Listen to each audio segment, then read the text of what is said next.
to the Galbally mountains he posted in speed. And surely I thought that my poor heart would bleed to be trudging behind that old nigger. When we came to his cottage I entered it first. Sure it seemed like a kennel or the ruins of a church. And says I to myself, I'll be left in the lurch in the house of old Darby O'Leary. Well, I well recollect it was Michaelmas night. To a fine hearty supper he did me invite.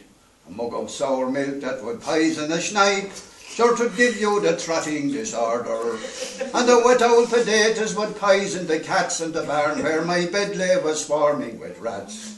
And 'twas little I thought that would e'er be my lot, or to lie in that hole until morning.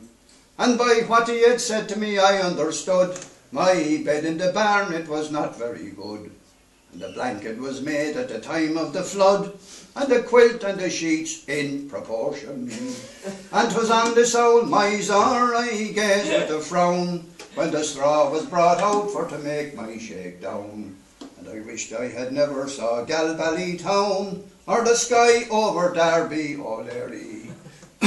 Well, I worked in Kilconnell, and I worked in Kilmore, I worked in Kilcommon and Shanballymore, from Carrick to Golden and Salaheadmore, with decent respectable farmers.